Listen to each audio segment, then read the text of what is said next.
أشهد أن لا إله إلا الله وحده لا شريك له وأشهد أن محمدا عبده ورسوله أما بعد فأعوذ بالله من الشيطان الرجيم بسم الله الرحمن الرحيم الحمد لله رب العالمين الرحمن الرحيم مالك يوم الدين إياك نعبد وإياك نستعين اهدنا الصراط المستقيم صراط الذين أنعمت عليهم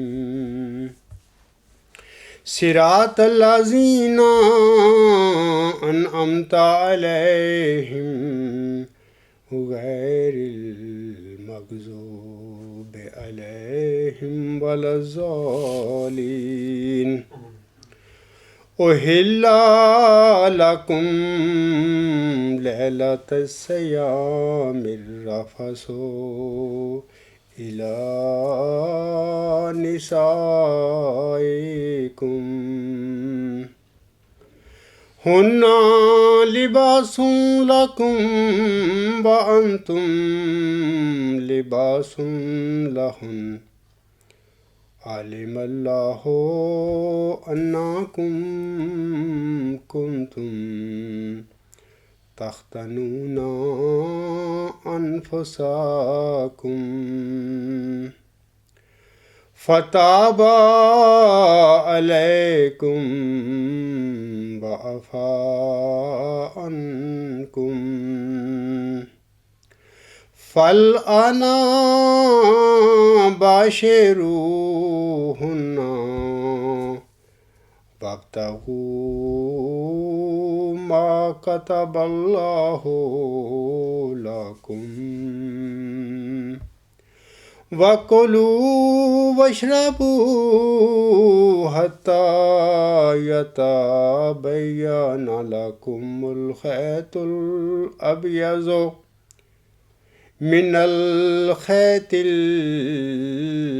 الأسود من الفجر ثم أتموا الصيام إلى الليل ولا تباشروهن وأنتم عاكفون في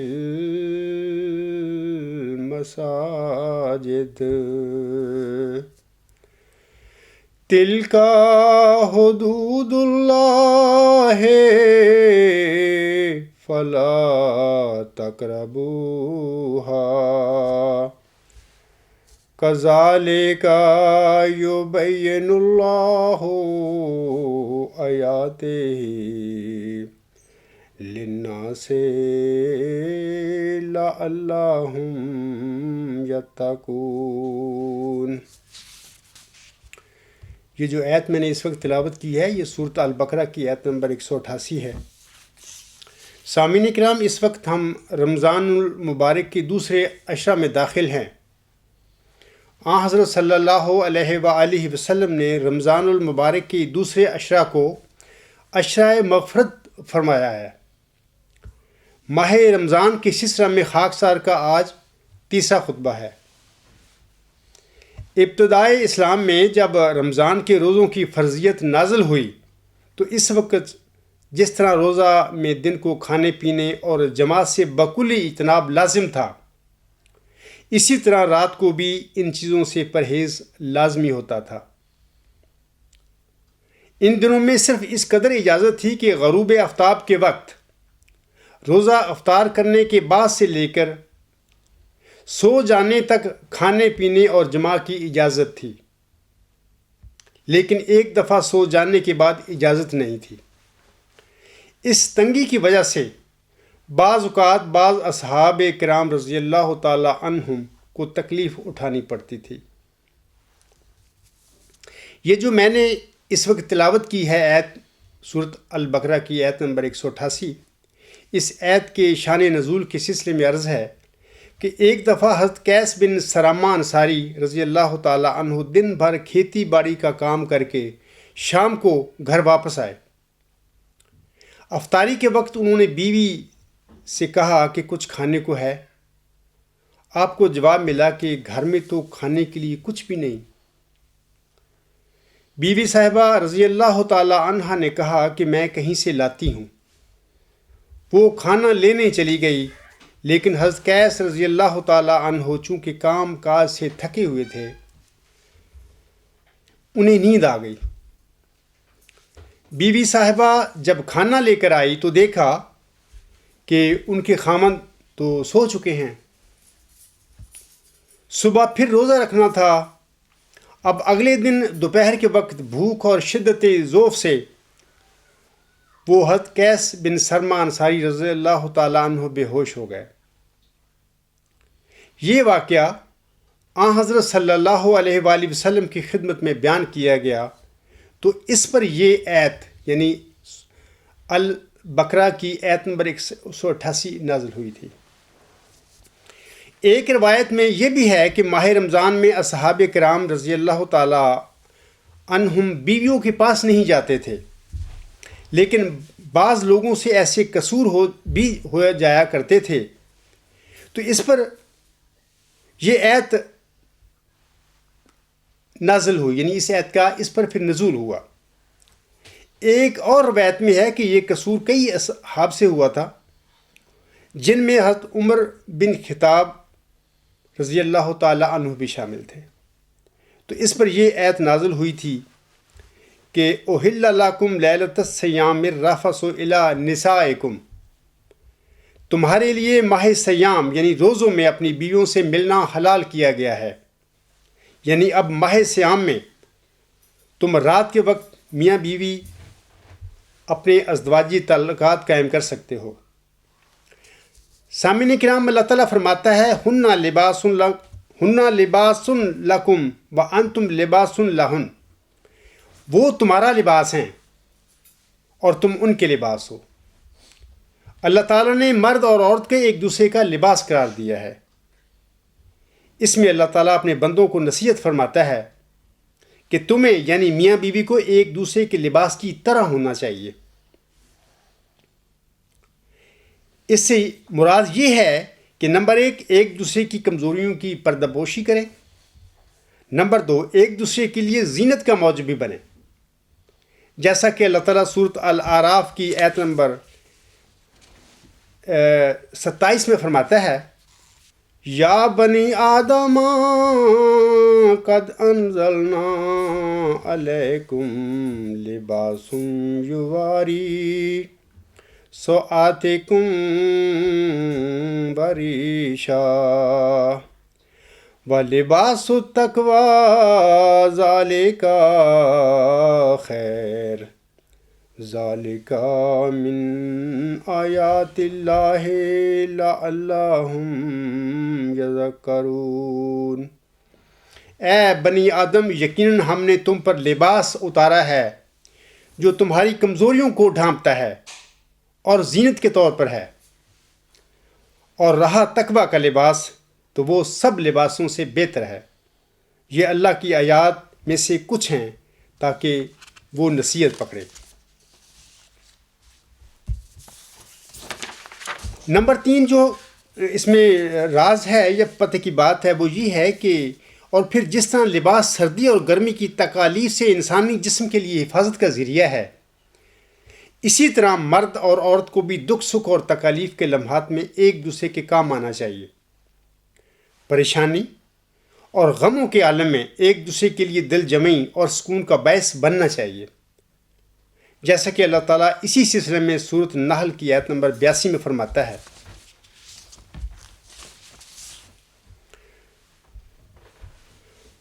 وَجَعَلَ لَكُمْ سَرَابِيلَ تَقِيكُمُ الْحَرَّ وَسَرَابِيلَ تَقِيكُمْ بَأْسَكُمْ كَذَلِكَ يُتِمُّ نِعْمَتَهُ عَلَيْكُمْ لَعَلَّكُمْ تُسْلِمُونَ۔ اور تمہاری خاطر اوڑھنے کا سامان بنایا جو تمہیں گرمی سے بچاتا ہے، اور اوڑھنے کا وہ سامان بھی جو جنگ کے وقت تمہارا بچاؤ کرتا ہے۔ اسی طرح وہ تم پر اپنی نعمت تمام کرتا ہے تاکہ تم فرما بردار ہو جاؤ۔ جس طرح سامعین کرام لباس انسانوں کے لیے حفاظت کا کام دیتا ہے،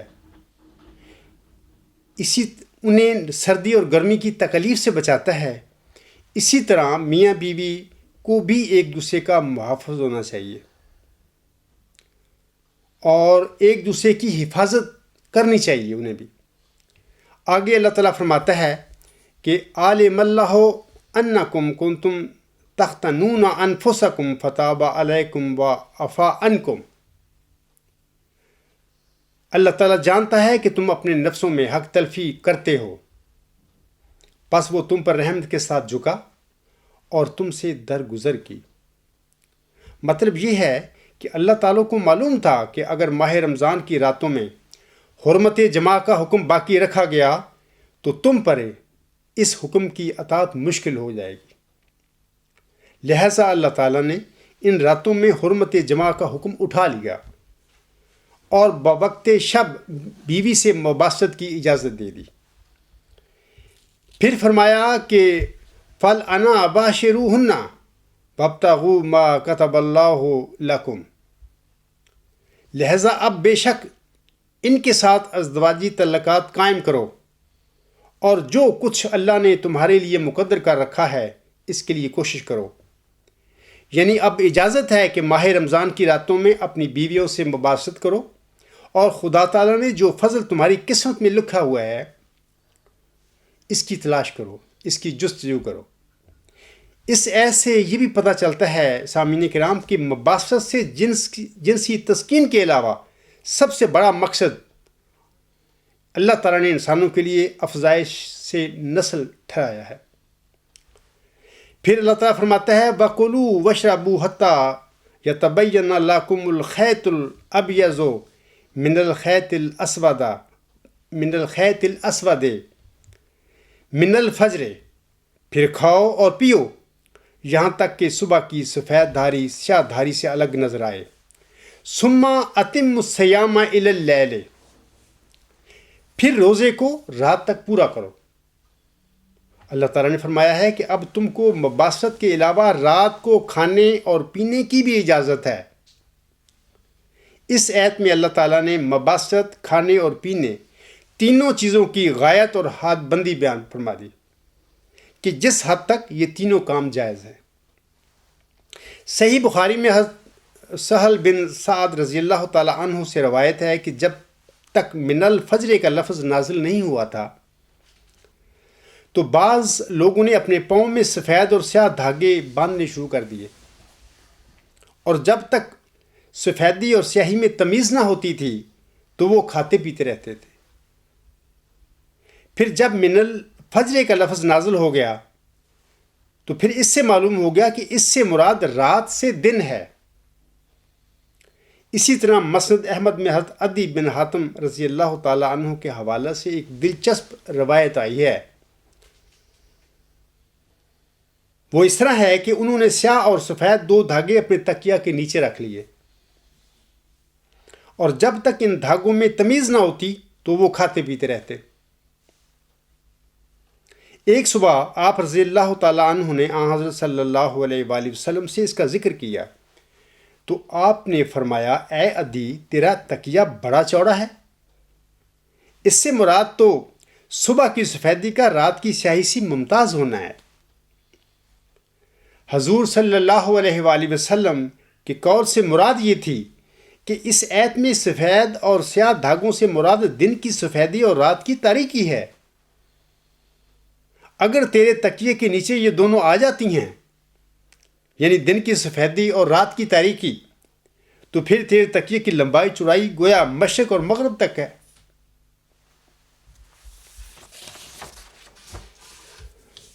سامعین کرام، خیط الابیض یعنی سفید دھاری سے روشنی کی وہ لمبی لکیر مراد ہے جو صبح کے وقت افق کے ساتھ نمودار ہوتی ہے، اور اسی طرح خیط الاسود یعنی سیاہ دھاری سے مراد رات کی تاریکی ہے۔ اس بیان سے اس طرف اشارہ ہے کہ سفید دھاری سے مراد صبح صادق کی سفیدی مراد ہے جو زمین کے ساتھ ساتھ پھیلتی ہے۔ اس سے صبح کاذب کی سفیدی مراد نہیں جو صبح صادق سے پہلے ایک لمبے خط کی شکل میں آسمان پر ظاہر ہو جاتی ہے۔ سیاہ دھاری سے سفید دھاری کے نمودار ہونے سے مطلب صرف اتنا ہے کہ رات کی تاریکی سے صبح صادق کی روشنی افق کے ساتھ ساتھ ظاہر ہو جائے۔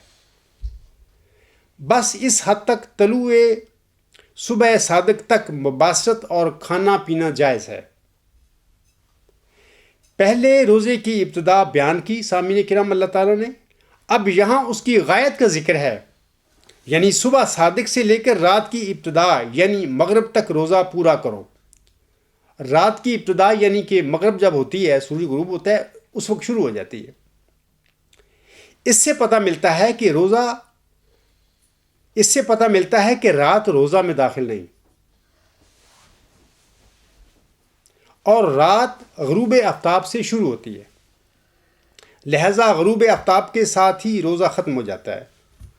یہ بھی واضح رہے کہ غروب آفتاب کے بعد سرخی کے غائب ہونے کا انتظار کرنے کی ضرورت ہرگز نہیں ہے، بلکہ ایسا کرنا مکروہ ہے۔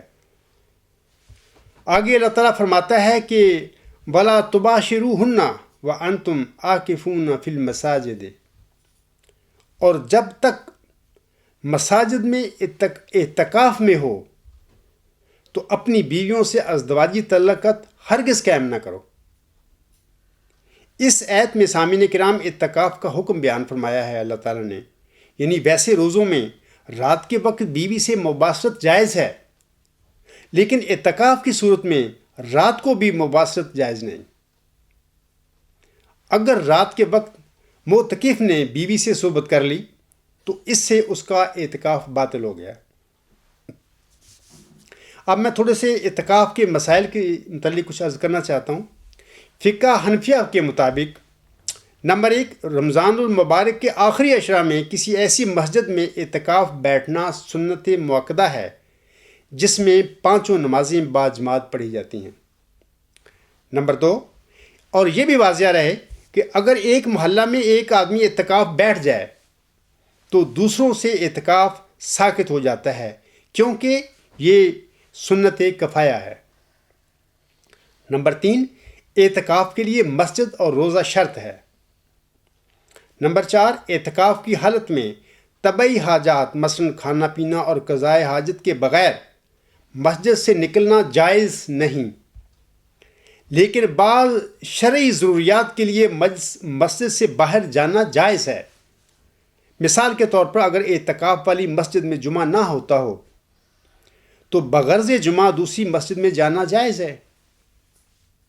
اسی طرح نماز جنازہ کے لیے بھی باہر جانا جائز ہے۔ نمبر 5، اگر کسی طبعی یا شرعی ضرورت کے لیے مسجد سے باہر نکلے تو ضرورت سے زیادہ مسجد سے باہر نہیں رہنا چاہیے۔ اگر بلا ضرورت مسجد سے باہر رہا تو اس سے اعتکاف باطل ہو جائے گا۔ نمبر 6، جن چیزوں سے روزہ ٹوٹتا ہے سامعین کرام انہی سے اعتکاف بھی باطل ہو جاتا ہے۔ نمبر 7، اعتکاف کی حالت میں نہ بلا ضرورت دنیاوی باتیں جائز ہیں اور نہ ہی بالکل خاموش رہنا جائز ہے، بلکہ ذکر الہی، تلاوت قرآن کریم اور درود و صلوات میں معتکف کو مصروف رہنا چاہیے۔ مذکورہ جو آیت ہے یہ سورۃ البقرہ کی آیت نمبر 188، اس میں آگے اللہ تعالیٰ فرماتا ہے تِلْکَ حدود اللہ فلا تقربوها کذالک یبین اللہ آیاتہ للناس لعلہم یتقون۔ یہ اللہ تعالیٰ کی مقرر کردہ حدیں ہیں، تم ان کے قریب بھی مت جاؤ۔ اللہ تعالیٰ اسی طرح لوگوں کے لیے اپنی آیات کھول کھول کر بیان کرتا ہے تاکہ وہ تقوی اختیار کریں۔ یعنی ان احکام کے بیان کرنے کا مقصد یہ ہے کہ میرے بندے میرا تقوی اختیار کریں، مجھ سے ڈرے۔ یعنی جس طرح اللہ تعالیٰ نے روزے کے احکام بیان فرمائے ہیں، اسی طرح اس نے تمام احکام کھول کھول کر بیان کر دیے ہیں تاکہ لوگوں کو اللہ تعالیٰ کے احکام یعنی اوامر و نواہی کا علم ہو جائے اور وہ ان اوامر و نواہی کی اطاعت کر کے متقی بن جائیں۔ صحیح بخاری کتاب الایمان میں آن حضرت صلی اللہ علیہ وآلہ وسلم سے روایت ہے کہ ایک دفعہ آپ صلی اللہ علیہ وآلہ وسلم نے اصحاب رضی اللہ تعالی عنہم کو اس امر کی طرف توجہ دلاتے ہوئے فرمایا کہ دیکھو حلال بھی ظاہر ہے اور حرام بھی ظاہر ہے، لیکن ان دونوں کے درمیان میں کچھ مشتبہ امور بھی ہیں جنہیں اکثر لوگ نہیں جانتے۔ پس جو شخص ان مشتبہ امور سے بچا اس نے اپنے دین اور اپنی آبرو کو بچانے کے لیے بڑی احتیاط سے کام لیا، لیکن جو شخص ان مشتبہ امور میں جا پڑا وہ اس چرواہے کی مانند ہے جو رکھ کے آس پاس اپنا ریوڑ چرا رہا ہو اور قریب ہو کہ اس کا ریوڑ رکھ کے اندر چلا جائے۔ پھر آپ صلی اللہ علیہ وآلہ وسلم نے فرمایا کہ کان کھول کر سنو کہ ہر بادشاہ کی ایک رکھ ہوتی ہے اور اللہ تعالیٰ کی زمین میں اس کی رکھ اس کی حرام کردہ چیزیں ہیں۔ سامعین کو واضح رہے کہ رکھ سے مراد ایسا جنگل ہوتا ہے جہاں سے گھاس اور لکڑی کا کاٹنا منع ہو۔ پس اصل تقوی یہی ہے کہ انسان کو چاہیے کہ وہ ان مشتبہ امور کے قریب بھی نہ جائے، قریب بھی نہ پھٹکے جہاں اس کے لیے قدم ڈگمگانے کا خطرہ ہو۔ یہ تو میں نے سورۃ البقرہ کی آیت نمبر 188 کی متعلق کچھ باتیں بتائی ہیں۔ اب میں سامعین کرام آتا ہوں قرآن کریم کی عظمت اور فضائل کی طرف۔ قرآن کا لفظ قرأت سے اخذ کیا گیا ہے۔ یہ بات نوٹ کریں کہ قرآن کا لفظ قرأت سے اخذ کیا گیا ہے جس کے معنی پڑھنے کے ہیں، اور چونکہ اسے بہت پڑھا جاتا ہے لہذا اس لیے اس کو قرآن کہتے ہیں۔ اور یہ بھی واضح رہے کہ قرأ کا معنی جمع کرنا بھی ہے۔ قرآن کریم میں آیات و صورتیں جمع ہیں، اس لیے اس کو قرآن کہتے ہیں۔ اسی طرح کتاب کا لفظ کتب سے نکلا ہے اور اس کے معنی بھی جمع کرنے کے ہیں، اور اس میں آیات اور احکام کو جمع کیا گیا ہے لہذا اس کا نام کتاب ہے۔ سامعین کرام، ذکر کے معنی نصیحت کے ہیں اور قرآن کریم میں بہت زیادہ نصائح بیان کی گئی ہیں لہذا اس کا نام ذکر بھی ہے۔ اللہ تعالیٰ نے خود رکھا اس اپنے کلام کا، جیسا کہ اللہ تعالیٰ سورۃ الحجر کی آیت نمبر 10 میں فرماتا ہے اِنَّا نَحْنُ نَزَّلْنَا الذِّكْرَ وَإِنَّا لَهُ لَحَافِظُونَ۔ یقیناً ہم نے ہی یہ ذکر اتارا ہے اور یقیناً ہم ہی اس کی حفاظت کرنے والے ہیں۔ سامعین کرام، اسی طرح نور اس کو کہتے ہیں جو خود ظاہر اور دوسری چیزوں کو ظاہر کرے، اور قرآن کریم بلا شبہ نور ہے کیونکہ وہ خود ظاہر اور اخبار، احکام اور اسرار کا مظہر ہے، جیسا کہ اللہ تعالیٰ سورۃ النساء کی آیت نمبر 175 میں فرماتا ہے یا ایھا الناس قد جاءکم برہان من ربکم وَأَنزَلْنَا إِلَيْكُمْ نُورًا مُبِينًا۔ اے لوگو، تمہارے پاس تمہارے رب کی طرف سے ایک بڑی حجت آ چکی ہے، اور ہم نے تمہاری طرف ایک روشن کر دینے والا نور اتارا ہے۔ قرآن کریم کو مصحف بھی کہتے ہیں،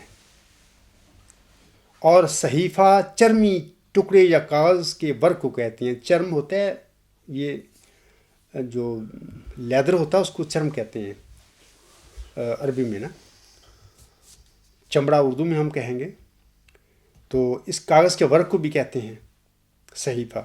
حضرت ابوبکر صدیق رضی اللہ تعالیٰ عنہ نے قرآن کریم کو جمع کرنے کے بعد اس کے نام رکھنے سے متعلق لوگوں سے مشورہ کیا اور پھر اس کا نام مصحف رکھا۔ یہ تبیان القرآن بحوالہ غرائب القرآن۔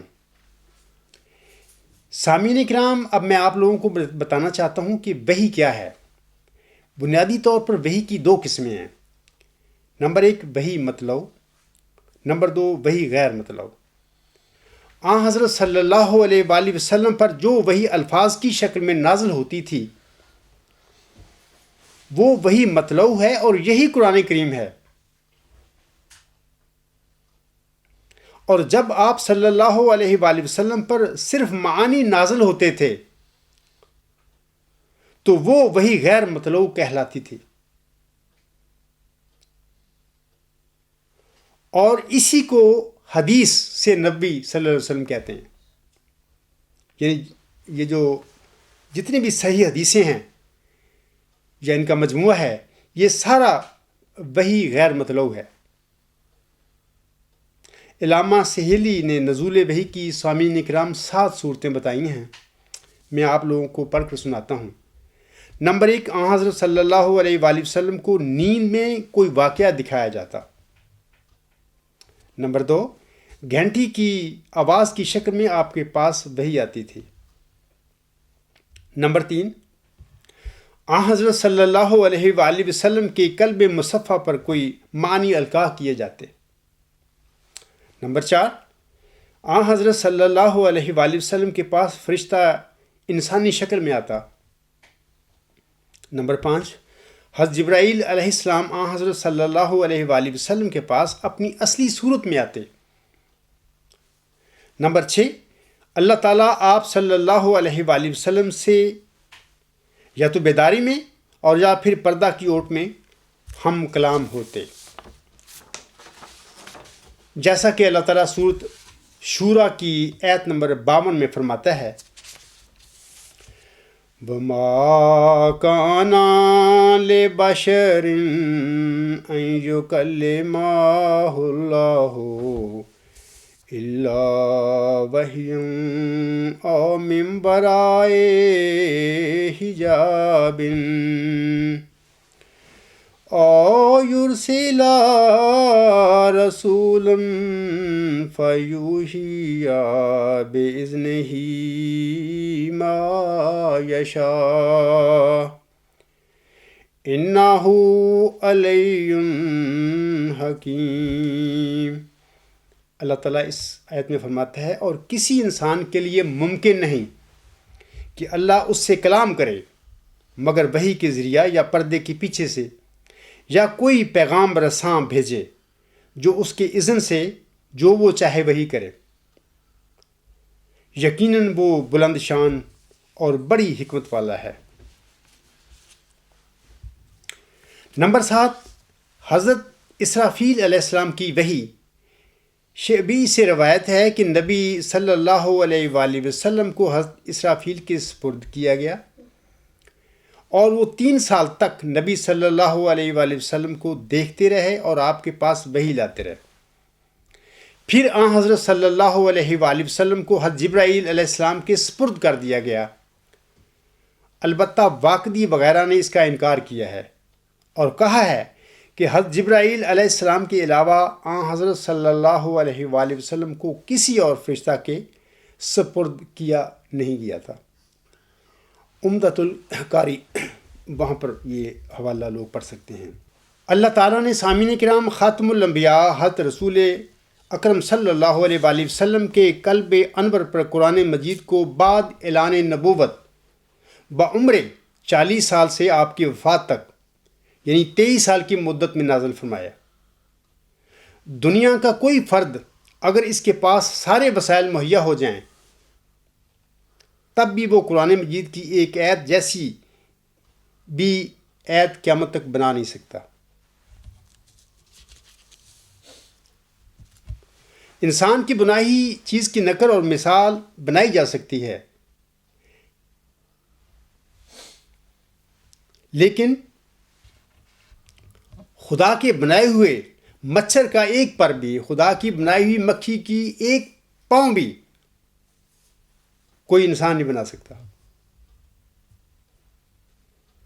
چہ جائے گا اس کے کلام کی مثل کلام پیش کیا جا سکے، ممکن نہیں ہے۔ اللہ تعالیٰ نے کافی دفعہ اپنے کلام میں فرمایا ہے کہ اپنے پیارے نبی صلی اللہ علیہ وسلم کو مخاطب فرما کر کہ لوگوں سے کہہ دو کہ تم سب مل کر بھی اس قسم کی ایک آیت بنا کر دکھا دو، لیکن آج تک کوئی انسان بھی اس قسم کی قرآن کریم کا جو کلام ہے اس قسم کی ایک آیت بھی بنانے پر قادر نہ ہو سکا۔ یہ ہے شان اور یہ ہے اعجاز کہ یہ کلام جو ہے کسی انسان کا کلام نہیں بلکہ رب ذوالجلال کا یہ کلام ہے جو اس کے بندے محمد صلی اللہ علیہ وسلم پر نازل ہوا تھا۔ قرآن تمام علوم کا خزانہ ہے۔ سامعین کرام، قرآن مجید میں ارشاد ہوتا ہے وَنَزَّلْنَا عَلَيْكَ الْكِتَابَ تَبْيَانًا لِكُلِّ شَيْءٍ، یعنی اے محبوب ہم نے آپ پر ایسی کتاب نازل فرمائی جس میں ہر چیز کا روشن بیان ہے۔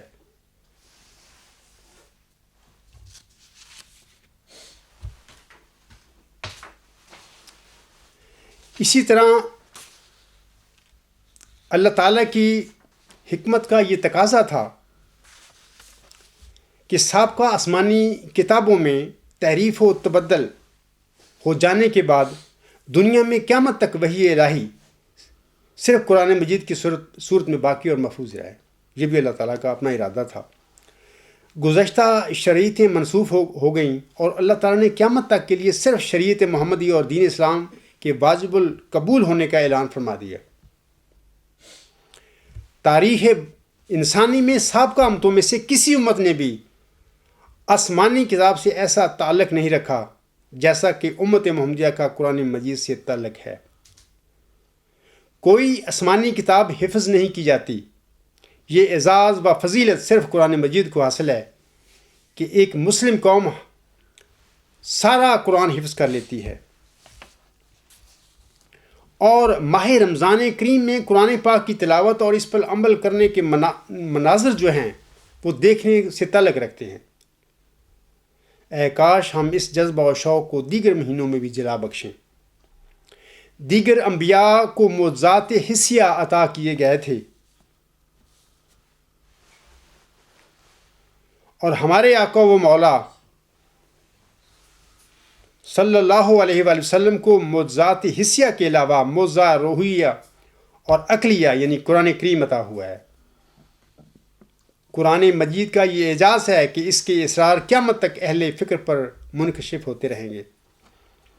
قرآن مجید ساری انسانیت کے لیے سامعین کرام ایک مکمل لاہ عمل اور ضابطہ حیات ہے۔ اللہ تعالیٰ نے قرآن مجید میں سینکڑوں مرتبہ غور و فکر کی دعوت دی ہے۔ اسی طرح علامہ قرطبی لکھتے ہیں کہ قرآن کریم کا معجزہ ہونا 10 اعتبار سے ہے۔ وہ اس طرح کہ نمبر 1، قرآن مجید ایسی حسین نظم اور عبارت میں نازل ہوا ہے جو بالکل منفرد ہے۔ اس سے پہلے زبان عرب میں اس کی کوئی مثال نہ تھی اور نہ ہی کسی اور زبان میں ہے، کیونکہ اس سے پہلے اصناف کلامی یہ شعر تھا یا کہانت تھی یا سحر تھا۔ نمبر 2، قرآن مجید کا اسلوب کلام عرب کے تمام اسالیب سے مختلف ہے۔ نمبر 3، قرآن مجید کے خطاب میں ایسی جلالت و عظمت ہے جو کسی اور خطاب میں نہیں ہے۔ نمبر 4، قرآن مجید میں عربی زبان کے مطابق ایسا تصرف ہے کہ ہر کلمہ اور حرف اپنی جگہ پر ہے اور کسی کلمہ اور حرف کو اس کی جگہ سے ہٹایا نہیں جا سکتا۔ نمبر 5، نبی صلی اللہ علیہ وآلہ وسلم سامعین کرام امی تھے۔ پھر نبی صلی اللہ علیہ وآلہ وسلم نے انبیاء سابقین اور ان کی امتوں کے واقعات بیان کیے اور گزشتہ اقوام کے بارے میں اہل کتاب کے سوالات کے جوابات دیے۔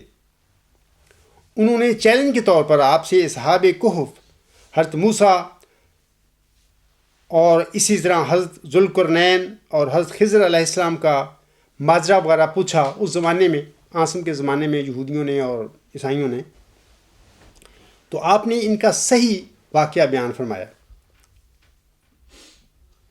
حالانکہ آپ کسی مکتب میں گئے نہیں تھے اور نہ ہی کسی استاد سے پڑھا تھا، نہ ہی کسی کتاب کا مطالعہ کیا تھا، اس لیے آپ کا یہ دعویٰ سچا ہو گیا کہ یہ کسی انسان کا کلام نہیں ہے، صرف اور صرف اللہ تعالیٰ کا کلام ہے۔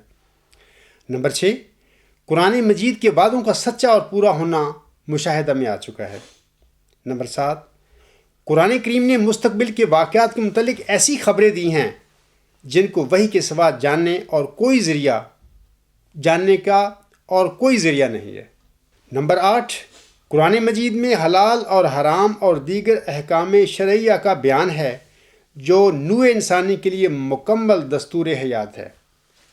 نمبر 9، قرآن مجید میں ایسی بلیغ حکمتیں بیان کی گئی ہیں جو عادتاً ایک انسان نہیں بیان کر سکتا۔ نمبر 10، قرآن مجید میں تناسب اور یکسانیت ہے اور اس میں ظاہراً اور باطناً کوئی اختلاف نہیں ہے۔ قرآن مجید میں تناسب دو اعتبار سے ہے۔ ایک تو یہ ہے کہ قرآن مجید کی تمام آیات وضاحت اور بلاغت کے اعتبار سے موزہ ہیں اور کوئی ایک آیت بھی ایسی نہیں ہے جو فصاحت اور بلاغت میں درجہ اعجاز سے کم ہو۔ اور دوسری وجہ یہ ہے کہ انسان نسیان اور خطا کا پتلا ہے، وہ ایک جگہ کچھ لکھتا ہے اور دوسری جگہ کچھ اور لکھ دیتا ہے جو اس کے خلاف ہوتا ہے۔ اس لیے تناقض اور اختلاف سے پاک ہونا یہ اللہ رب العزت ہی کے کلام کو زیبا ہے اور اسی کے کلام کا خاصہ ہے۔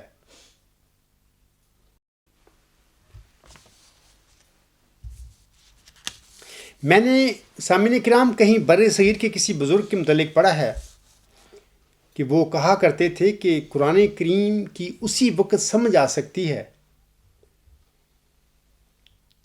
جب یہ کلام کسی انسان کے دل پر اسی طرح نازل ہو جس طرح یہ کلام آن حضرت صلی اللہ علیہ وآلہ وسلم کے قلب مطہرہ پر نازل ہوا تھا۔ اب یہ تو ممکن نہیں ہے کہ آن حضرت صلی اللہ علیہ وسلم کے بعد کسی انسان پر یہ اسی طرح قرآن کریم پورا نازل ہو جائے، بہرحال انہوں نے ایک بڑی گہری اور ایک دور رس نقطہ بتایا ہے، اپنے تجربے سے بتایا ہوگا کہ واقعی یہ بات انہوں نے بالکل صحیح کہی ہے، کیونکہ آنسم کے بعد ہمارے دیکھنے میں آتا ہے اولیاء کرام بہت سارے امت میں ایسے گزری ہیں جن پر قرآن کریم کی بعض آیات نازل ہوئی ہیں، آیات کے ٹکڑے بعض نازل ہوئے ہیں اور وہ صاحب تجربہ ہیں، اور تھوڑا سا میں بھی الحمدللہ ثم الحمدللہ صاحب تجربہ ہوں اس میں، کہ جب قرآن کریم کی کسی آیت کا ٹکڑا انسان کے دل پر نازل ہوتا ہے، نازل ہونے کے بعد جو اس کے معنی کھلتے ہیں اس کا عجیب ایک رنگ ہے جو عام پڑھنے سے قرآن کا پتہ نہیں لگتا۔ حضرت عثمان بن عفان رضی اللہ تعالیٰ عنہ بیان کرتے ہیں سامعین کرام کہ نبی اکرم صلی اللہ علیہ وآلہ وسلم نے فرمایا، تم میں بہترین وہ شخص ہے جو قرآن مجید کا علم حاصل کرے اور لوگوں کو قرآن کریم کی تعلیم دے۔ یہ صحیح بخاری میں حدیث ہے۔ اسی طرح حضرت علی مرتضیٰ رضی اللہ تعالیٰ عنہ بیان کرتے ہیں کہ میں نے رسول اللہ صلی اللہ علیہ وآلہ وسلم کو یہ فرماتے سنا کہ سنو، ان قریب فتنے برپا ہوں گے۔ میں نے عرض کیا یا رسول اللہ ان فتنوں سے نکلنے کی کیا صورت ہے؟ آپ نے فرمایا کتاب اللہ، اس میں تم سے پہلے لوگوں کی خبریں ہیں اور تمہارے بعد والوں کے لیے پیشن گوئیاں ہیں، اور یہ تمہارے درمیان حکم ہے، یعنی یہ حق و باطل کے درمیان ایک فیصل ہے۔ لیکن بڑے افسوس کی بات ہے کہ آج حقیقی اسلام کا نعرہ لگانے والی جماعت بھی قرآن کریم کو چھوڑ کر بیٹھی ہوئی ہے، قرآن کریم کے نزدیک آنے کے لیے، کسی متنازع کے سلسلے میں آنے کے لیے تیار نہیں ہے، بے فائدہ ہے۔ آگے آنسر فرماتی ہیں بے فائدہ نہیں ہے، جس متکبر نے اس کو ترک کر دیا اللہ تعالیٰ اس کو ہلاک کر دے گا، جس نے اس کے علاوہ کسی اور چیز میں ہدایت کو تلاش کیا اللہ تعالیٰ اس کو گمراہی میں رہنے دے گا۔ یہ اللہ تعالیٰ کی مضبوط رسی ہے، یہ حکمت امیز نصیحت ہے، یہ صراط مستقیم ہے۔ اس کی وجہ سے خواہشات میں کجی نہیں آئے گی، کسی زبان کا کلام اس کے مشابہ نہیں ہو سکتا، علماء اس سے کبھی سیر نہیں ہوں گے، بار بار پڑھنے کے باوجود اس سے اکتاہٹ محسوس نہیں ہوگی، اس کے اسرار کبھی ختم نہیں ہوں گے۔ جنہوں نے جب اس کو سنا تو اس پر ایمان لانے میں بالکل توقف نہیں کیا، اور بے ساختہ کہا بے شک ہم نے حیرت انگیز کلام سنا جو صراط مستقیم کی طرف ہدایت دیتا ہے، ہم اس پر ایمان لے آئے۔ جس نے اس کے مطابق کہا اس نے سچ کہا، جس نے اس پر عمل کیا اس کو اجر دیا گیا، جس نے اس کے مطابق حکم کیا اس نے عدل کیا، جس نے اس کی دعوت دی وہ صراط مستقیم پر دعوت یافتہ ہے۔ یہ جامعہ ترمذی کی حدیث ہے۔ سامعین کرام، آن حضرت صلی اللہ علیہ وآلہ وسلم قرآن کریم کی قرأت کے متعلق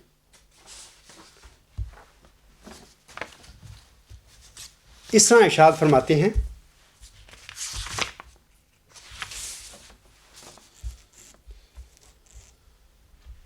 عن عثمان ابن عفان رضی اللہ تعالی عنہ قال قال رسول اللہ صلی اللہ علیہ وسلم خیرکم من تعلم القرآن وعلمہ، بخاری کتاب فضائل قرآن۔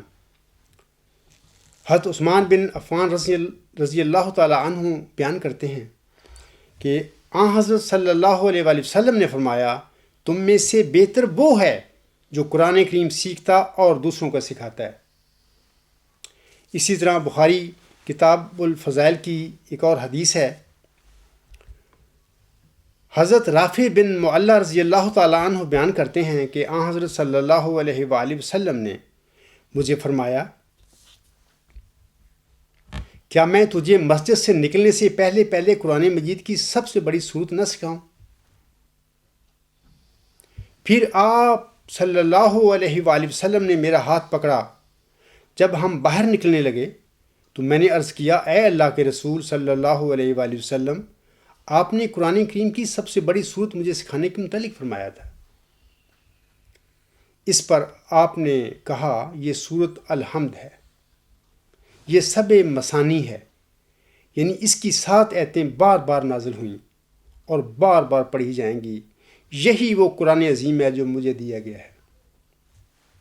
اسی طرح بخاری کی باب حسن الصوت بالقرأت، یہ باب ہے، اس میں ایک حدیث ہے، یہ حضرت ابن مسعود رضی اللہ تعالیٰ عنہ بیان کرتے ہیں کہ آن حضرت صلی اللہ علیہ وآلہ وسلم نے مجھے فرمایا قرآن مجید سناؤ۔ میں نے حیران ہو کر عرض کیا حضور میں آپ صلی اللہ علیہ وآلہ وسلم کو قرآن سناؤں حالانکہ قرآن آپ پر نازل کیا گیا ہے؟ حضور نے فرمایا دوسرے سے قرآن سننا مجھے بہت اچھا لگتا ہے۔ تب میں نے سورۃ النساء کی تلاوت شروع کی۔ جب میں اس آیت پر پہنچا کہ کیا حال ہوگا جب ہم ہر ایک امت میں سے ایک گواہ لائیں گے اور ان سب پر تجھے گواہ بنائیں گے، آپ صلی اللہ علیہ وآلہ وسلم نے فرمایا بس کر دو۔ تلاوت ختم کر کے جب میں نے آپ صلی اللہ علیہ وآلہ وسلم کی طرف دیکھا تو آپ کی آنکھوں سے آنسو ٹپ ٹپ گر رہے تھے۔ اسی طرح ترمذی فضائل القرآن میں ایک روایت ہے، یہ ان ابن عباس رضی اللہ تعالی عنہما قال قال رسول اللہ صلی اللہ علیہ وسلم ان الذی لیس فی جوفہ شیء من القرآن کالبیت الخارب۔ حضرت ابن عباس رضی اللہ تعالیٰ عنہ بیان کرتے ہیں کہ حضرت صلی اللہ علیہ وآلہ وسلم نے فرمایا، جس کو قرآن کریم کا کچھ حصہ بھی یاد نہیں، وہ ویران گھر کی طرح ہے۔ سامعین کرام، قرآن کریم مکہ میں ایک ایسے پاک اور مصفہ وجود پر نازل ہوا جو بالکل لکھنا پڑھنا نہیں جانتا تھا۔ وہ ایک دن بھی کسی مدرسہ میں نہیں گیا تھا، یعنی حضرت صلی اللہ علیہ وآلہ وسلم مطلقاً ایک امی انسان تھے، جیسا کہ اللہ تعالیٰ سورۃ الاعراف کی آیت نمبر 159 میں آپ کے متعلق فرماتا ہے۔ اللہ تعالیٰ فرماتا ہے، قُلْ يَا أَيُّهَا النَّاسُ إِنِّي رَسُولُ اللَّهِ عَلَيْكُمْ جَمِيعًا الَّذِي لَهُ مُلْكُ السَّمَاوَاتِ وَالْأَرْضِ لَا إِلَٰهَ إِلَّا هُوَ يُحْيِي وَيُمِيتُ فَآمِنُوا بِاللَّهِ وَرَسُولِهِ النَّبِيِّ الْأُمِّيِّ الَّذِي يُؤْمِنُ بِاللَّهِ وَكَلِمَاتِهِ وَاتَّبِعُوهُ لَعَلَّكُمْ تَهْتَدُونَ۔ اللہ تعالیٰ فرماتا ہے، تو کہہ دے کہ اے انسانوں، یعنی اللہ تعالیٰ اپنے پیارے نبی صلی اللہ علیہ وسلم سے مخاطب ہو کر فرماتا ہے، تو کہہ دے کہ اے انسانوں، یقیناً میں تم سب کی طرف اللہ کا رسول ہوں، جس کے قبضے میں آسمانوں اور زمین کی بادشاہت ہے، اس کے سوا اور کوئی معبود نہیں، وہ زندہ بھی کرتا ہے اور مارتا بھی ہے۔ پس ایمان لے آؤ اللہ پر اور اس کے رسول نبی امی پر، جو اللہ پر اور اس کے کلمات پر ایمان رکھتا ہے، اور اسی کی پیروی کرو تاکہ تم ہدایت پا جاؤ۔ ہو سکتا ہے اللہ تعالیٰ نے سامعین کرام ایک امی انسان پر قرآن کریم اس لیے نازل فرمایا ہو کہ لوگ یہ شک نہ کریں کہ یہ شخص توریت اور انجیل سے قرآن کریم کو نقل کرتا ہے، جیسا کہ اللہ تعالیٰ سورۃ العنکبوت کی آیت نمبر 49 میں فرماتا ہے، وَكُنْتَ تَتْلُو مِن قَبْلِهِ مِن كِتَابٍ وَلَا تَخُطُّهُ بِيَمِينِكَ إِذًا لَارْتَابَ الْمُبْطِلُونَ۔ اور تو اس سے پہلے کوئی کتاب نہیں پڑھتا تھا، اور نہ تو اپنے دانے ہاتھ سے اسے لکھتا تھا۔ اگر ایسا ہوتا تو جھٹلانے والے یعنی کافرین جو ہیں، جو کافر تھے، تیرے بارے میں ضرور شک میں پڑ جاتے۔ سامعین کرام، حضرت صلی اللہ علیہ وآلہ وسلم پر ایسا الزام عائد بھی کر دیا گیا تھا۔ اس کے باوجود اللہ تعالیٰ نے اس کا ذکر فرما دیا، لیکن اس کے باوجود کافروں نے یہ الزام لگا بھی دیا تھا حضرت صلی اللہ علیہ وآلہ وسلم پر، جیسا کہ اللہ تعالیٰ سورۃ الفرقان کی آیت نمبر 6 میں فرماتا ہے، وَقَالُوا أَسَاطِيرُ الْأَوَّلِينَ اكْتَتَبَهَا فَهِيَ تُمْلَىٰ عَلَيْهِ بُكْرَةً وَأَصِيلًا۔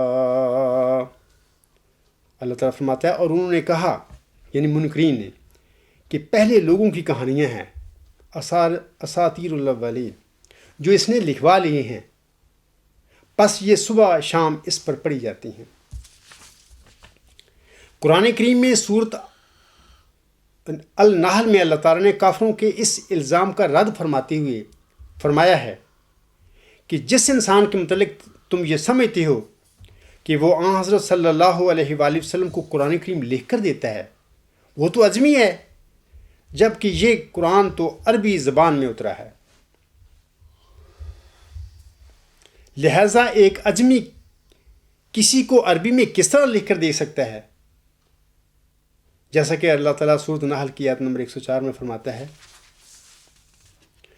وَلَقَدْ نَعْلَمُ أَنَّهُمْ يَقُولُونَ إِنَّمَا يُعَلِّمُهُ بَشَرٌ لِسَانُ الَّذِي يُلْحِدُونَ إِلَيْهِ أَعْجَمِيٌّ وَهَذَا لسان عربی مبین۔ اللہ تعالیٰ فرماتا ہے، اور یقیناً ہم جانتے ہیں کہ وہ کہتے ہیں کہ اسے کسی بشر نے سکھایا ہے۔ اس کی زبان جس کی طرف یہ بات منسوب کرتے ہیں، عجمی، وہ عجمی ہے، جبکہ یہ قرآن کی زبان ایک صاف اور روشن عربی زبان ہے۔ تو اللہ تعالیٰ نے یہ جو منکرین یا کافر تھے، ان کا یہ جو الزام تھا کہ یہ کسی اور انسان سے یہ قرآن کریم محمد صلی اللہ علیہ وسلم لکھاتا ہے، اس کا رد کر دیا سورۃ النحل کی آیت نمبر 104 میں۔ اے میرے احمدی بھائیوں، جماعت احمدیہ میں ہزاروں اور لاکھوں احمدی ایسے ہیں۔ ایک اور بات یہ میں آپ لوگوں کو بتانے والا ہوں کہ جماعت احمدیہ میں ہزاروں اور لاکھوں احمدی ایسی ہیں جن میں بعض قرآن کریم کے حافظ ہیں، بعض عربی کے بڑے ماہر اور بڑے عالم ہیں۔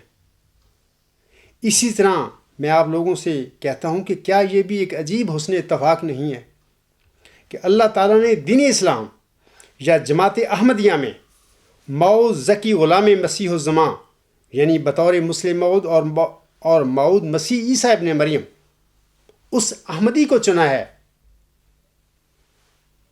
یہ جو عاجز آپ لوگوں کے سامنے کھڑا ہے، جس کو بچپن میں کسی سے قرآن کریم ناظرہ پڑھنا بھی نصیب نہیں ہوا تھا۔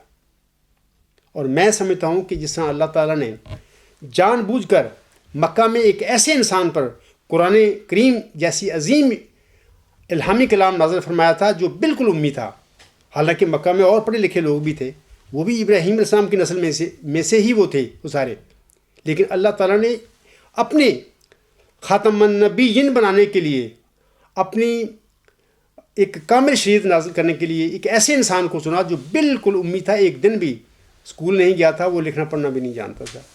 ایسے ہی میں سمجھتا ہوں کہ بعض اوقات میں سوچتا ہوں کہ عجیب ماجرا ہے کہ جماعت احمدیہ میں بڑے بڑے عالم اور بڑے بڑے پڑھے لکھے حافظ قرآن کریم کے ماہر موجود ہیں، اور میں ایسا انسان ہوں کہ مجھے تو بچپن میں جہاں میں پیدا ہوا تھا جنگل میں، مجھے تو قرآن کریم ناظرہ بھی کسی سے پڑھنا نصیب نہ ہوا۔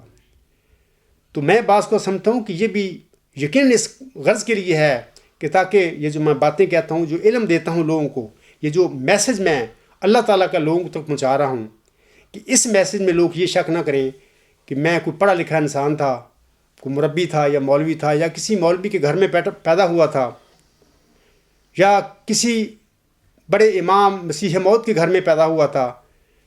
تو یہ باتیں میں نے خود پڑھ کر لکھ کر میں نے خود یہ دعویٰ کر لیا ہے اپنے پاس سے، اور لوگوں کو میں بتاتا پھر رہا ہوں۔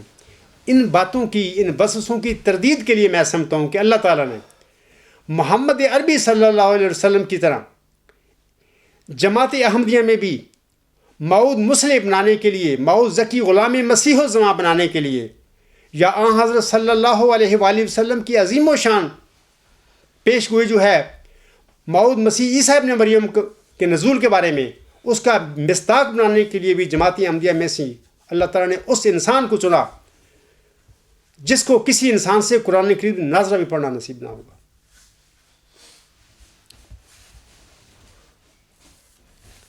ایک اور بات میں آپ لوگوں کو بتانا چاہتا ہوں کہ قرآن کریم کو پڑھنا اور قرآن کریم کا علم حاصل ہونا، یہ دونوں الگ الگ باتیں ہیں۔ بہت سارے لوگ ہیں اس دنیا میں، قرآن عرب تو ان کا تو عربی زبان ہے ان کے لیے کیا مسئلہ ہے قرآن مجید پڑھنے کا، اور اس طرح اور دنیا بھی مسلمان ہیں، وہ بڑی بہترین کرت کے ساتھ قرآن کریم کو پڑھتے ہیں، ماہر بھی ہیں، تو میں لوگوں کو بتاتا ہوں کہ قرآن کریم کو پڑھنا ایک الگ بات ہے، لیکن اس قرآن کریم کا علم حاصل کرنا، علم ہو جاننا، یہ الگ بات ہے۔ قرآن کریم کا علم جو ہے سامعین کرام اللہ تعالیٰ بخشتا ہے، عنایت کرتا ہے۔ بے شک وہ ان پڑھ کو، امی کو بخش دے، اس کے لیے کوئی مشکل نہیں۔ جیسے اس نے یہ عظیم کلام ایک امی انسان پر نازل کر کے بتا دیا لوگوں کو کہ میں جو چاہوں کروں، ایسے ہی حضرت صلی اللہ علیہ وآلہ وسلم کی امت میں اگر وہ چاہے کسی امی انسان پر جس نے قرآن کریم نازلہ بھی نہ پڑھا ہو، اگر وہ چاہے تو اس امی انسان کو بھی قرآن کریم کا علم دے سکتا ہے۔ میں آپ لوگوں کو بتاتا ہوں 2 مثالیں، میں زیادہ وقت نہیں ہے میرے پاس، کہ 1 صدی قبل حضرت امام مہدی و مسیح موعود الاسلام کا ظہور ہوا تھا امت مسلمہ میں۔ ہم سب جانتے ہیں کہ صدیوں بر صدیوں، یعنی 1100-1200-1300 سال تک امت محمدیہ میں حیات مسیح کا عقیدہ قائم رہا، جمع رہا، لوگ اس پر قائم رہے کہ حضرت مسیح عیسیٰ ابن مریم حضرت صلی اللہ علیہ وسلم کی جو پیش گوئی ہے مسیح عیسیٰ ابن مریم کے نزول کے بارے میں، اس کے مصداق وہی ہیں، یعنی وہی مسیح عیسیٰ ابن مریم ناصری جن پر انجیل نازل ہوئی تھی، جو حضرت مریم علیہ السلام کے گھر میں بن باپ پیدا ہوئے تھے۔ امت محمدیہ سمجھتی رہی کہ اس پیشگوئی کے آسم کی اس پیشگوئی کے وہی مصداق ہے، وہی آسمان پر چلے گئے ہیں زندہ، اور آخری زمانے میں آسمان سے زندہ بجسم انصری نازل ہو کر وہ غلبہ اسلام کی راہ پیدا کریں گے، تیار کریں گے۔ اور 1300-1400 سال لوگ قرآن پڑھتے رہے، کسی کو پتہ نہ چلا بھی کوئی انسان تو زندہ ہمیشہ کے لیے قائم نہیں، زندہ رہ ہی نہیں سکتا، نہ کوئی آسمان پر جا سکتا ہے۔ کل نفس ذائقۃ الموت، یہ سب کچھ تھا لیکن کسی کو علم نہیں تھا۔ کسی کو علم کیسے ہو سکتا تھا جب تک اللہ تعالیٰ نہ بتاتا؟ بالآخر 1891 میں اللہ تعالیٰ نے حضرت مرزا غلام احمد السلام پر یہ نکتہ، یہ راز کھولے کہ اے میرے بندے، کوئی آسمان پر مسیح عیسیٰ بنیم نہیں گیا، نہ وہ زندہ ہے، وہ فوت ہو چکا ہے پہلے نبیوں کی طرح۔ امت محمدیہ میں آنے والا مسیح عیسیٰ بن مریم امتی فرد ہوگا، اور وہ تو ہے۔ یہ قرآن کریم کی علم کی بات میں آپ لوگوں کو بتا رہا ہوں، مثال دے رہا ہوں۔ اسی طرح میں آج کے زمانے میں آپ لوگوں کو بتاتا ہوں کہ میرے جیسے ان پڑھ انسان کو، امی انسان کو، جو دینی لحاظ سے امی ہے، ان پڑھ ہے، پیش گوئی مسلم موت کی اس عاجز پر حقیقت کھولی ہے اللہ نے۔ حالانکہ اس پیش گوئی متعلق دعوے ہو چکے ہیں، دعوے کرنے والوں نے ہر طریقے سے ثابت کر کے دکھا دیا لوگوں کیا کہ ہم اس کے مصداق ہیں۔ اور جماعت احمدیہ میں بڑے جید عالم موجود ہیں آج تک، اور اصحاب رضی اللہ تعالیٰ عنہم بھی گزرے ہیں جماعت احمدیہ میں، آج بھی شاید اکا دکا کوئی ہو زندہ، لیکن یہ راز جو ہے، یہ قرآن کریم کا راز یا پیش گوئی مسلم کی حقیقت جو ہے، کسی انسان پر نہیں کھلی، کسی پر کھل بھی نہیں سکتی تھی۔ یہ صرف اور صرف اسی انسان پر کھلنا تھا اس پیش گوئی کو، جو دراصل اس پیش گوئی کا، اس الہامی پیش گوئی کا مصداق ہونا تھا، یا جس کو اللہ تعالیٰ نے بنانا تھا۔ اور پھر اللہ تعالیٰ نے جس رنگ میں اس الہامی پیش گوئی کا انکشاف مجھ پر فرمایا ہے، اور میں نے قرآن کریم کی روح سے یہ ثابت کر دیا ہے کہ وہ موعود ذکی غلام، وہ مسلم موعود حضرت امام مہدی و مسیح موعود السلام کے گھر میں پیدا ہی نہیں ہوا۔ جب وہ پیدا ہی نہیں ہوا، جب اللہ تعالیٰ نے اس وجود کو پیدا ہی نہیں کیا حضرت مرزا غلام احمد السلام کے گھر میں، تو وہ ان کا لڑکا کیسے ہو سکتا ہے؟ اس پیش گوئی کا، الہامی پیش گوئی کا، ان کا لڑکا کو کیسے مصداق ہو سکتا ہے؟ اس وجود نے 6-7 نومبر 1907 کے بعد جماعت احمدیہ میں پیدا ہونا ہے۔ جماعت احمدیہ سے باہر یہ شخص پیدا نہیں ہو سکتا، کیونکہ حضرت مرزا صاحب السلام کے پیروکاروں میں یہ غلام ان کا غلام ہے، ان کی جماعت میں اس نے پیدا ہونا ہے، لیکن 6-7 نومبر 1907 کے بعد پیدا ہونا ہے۔ آخر پہ میں سامعین کرام آپ لوگوں سے بتاتا ہوں کہ قرآن کریم کتاب ہدایت ہے، اور اس کا اہم ترین مقصد انسان کی اصلاح ہے۔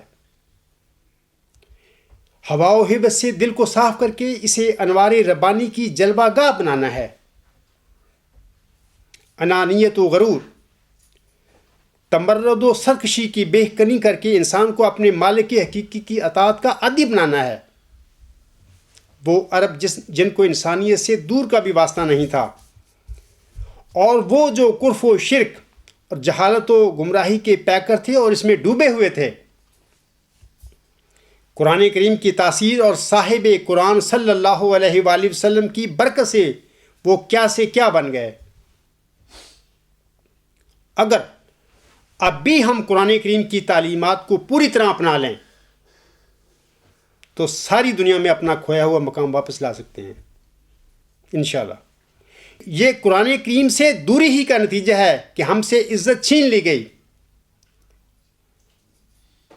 اقوام عالم میں ہمارا مرتبہ و مقام گھٹ گیا، ہماری معیشت پر اغیار کا غلبہ ہے۔ سامعین کرام، ہماری افکار و اذہان پر ان کی فکر و تہذیب کا غلبہ ہو گیا ہے، ہم میں اتحاد کا فقدان ہے، ہمارے سینوں سے محبت و اطاعت، خدا اور رسول کا جذبہ محو کیا جا رہا ہے۔ ضرورت ہے کہ قرآن و صاحب قرآن سے تمسک صحیح ہمیں حاصل ہو جائے۔ آمین ثم آمین۔ میں اسی پہ اپنا خطبہ کا اختتام کرتا ہوں۔ وما علینا الا البلاغ وآخر دعوانا ان الحمد للہ رب العالمین۔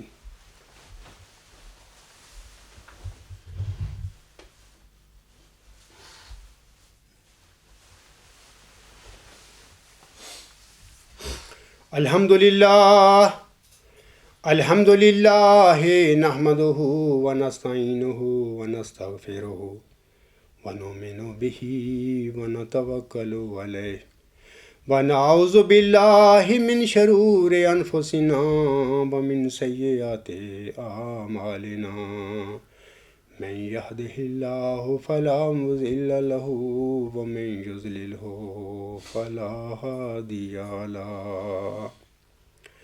ونشهد أن لا إله إلا الله ونشهد أن محمدا عبده ورسوله عباد الله رحمكم الله إن الله يأمر بالعدل والإحسان وإيتاء ذي القربى وَيَنْهَى عَنِ الْفَحْشَاءِ وَالْمُنْكَرِ وَالْبَغْيِ يَعِظُكُمْ لَعَلَّكُمْ تَذَكَّرُونَ اذْكُرُوا اللَّهَ يَذْكُرْكُمْ وَادْعُوهُ يَسْتَجِبْ لَكُمْ